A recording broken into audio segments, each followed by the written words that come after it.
Welcome back to episode 6 of the Ironman 70.3 Maryland training series. So, different location here. I'm outside my place of employment in North Wales, and I'm sitting in the car getting this video done because it's something that I enjoy, and I hope that you do too. So, a few things to talk about on the docket today. I wanted to kind of update on my race calendar for the year and kind of use that as my basis for what's been going on in my training. So, I have the June race coming up, and that's what this whole series is about, 7 weeks away. Then I have a race in August 17th, which will be my first full-distance Ironman in Penn.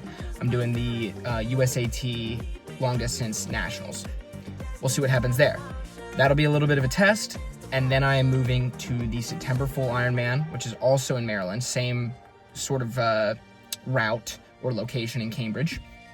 And then I am potentially doing the North Carolina 70.3 Ironman in Wilmington, North Carolina. I don't know if I said North Carolina twice.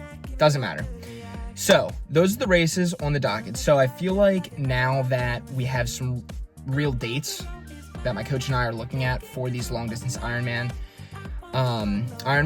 we're tuning up and logging a little bit more volume and long runs, long rides, long swims.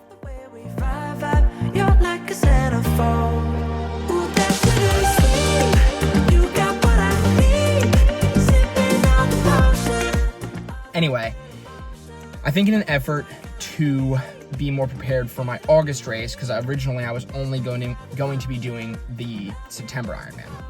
So I feel like we're starting to bump up the longer rides to 60, 70, 80 miles, and then kind of the same percentage for runs and for the swim.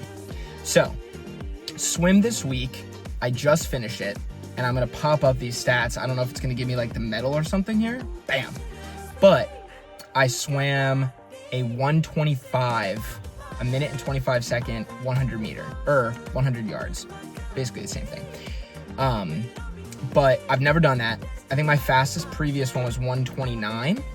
So the speed in the pool, if I can maintain, I mean, obviously I can't maintain 1:25, but if I can maintain some of that speed over the course of a 70.3 swim, June should go swimmingly.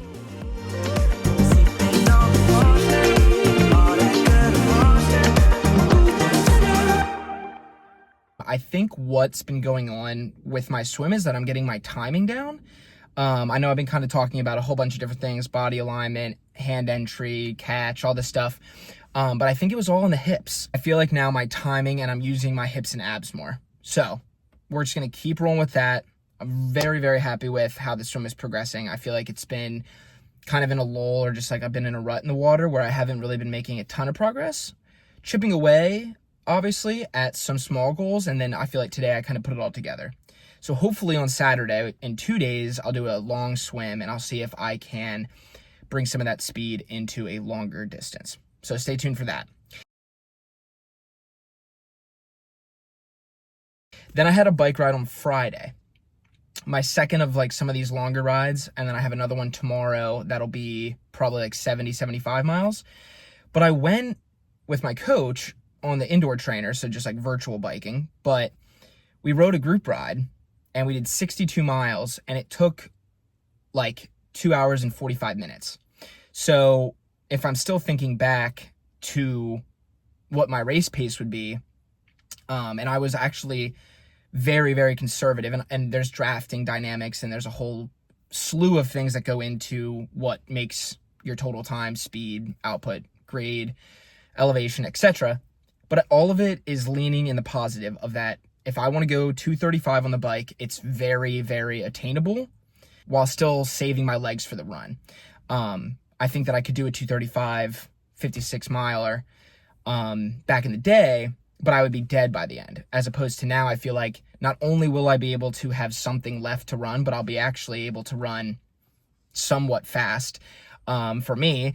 So that is kind of a segue into, I did a 14 miler because I had to bump it around. I usually do my long runs on the weekends, but I bumped it to yesterday on Wednesday, and I was able to hold an 8:05 pace average because it's kind of like a progression run, and I just averaged 8:05. I was strong in the last 2 miles, and I just picked up the Nike Alpha Flies. Shout out to Jordan, and he helped me get a little discount on those, and I haven't worn them yet, but they fit great. They feel good.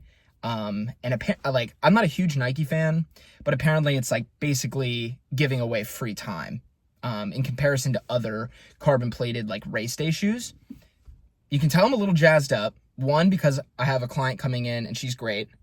And two, I just stacked a couple of good workouts back to back to back over the past couple, I guess this past week. And then going back even further, I've just been kind of showing up and getting the work in. Shout out Steve Magnus. I'm just gonna like put him in the description of this video just to see if he sees it. I don't know. He's pretty like, he's pretty active. Like he actually responds and likes a lot of comments. So maybe he'll see this. So Steve, I appreciate you.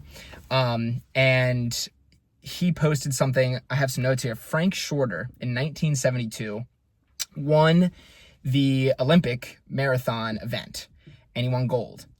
And this whole time he's training, and he was like, I didn't realize it, but this whole time I was training right next to greatness. Like I didn't realize, because I just had basically made greatness this myth that I would never achieve that.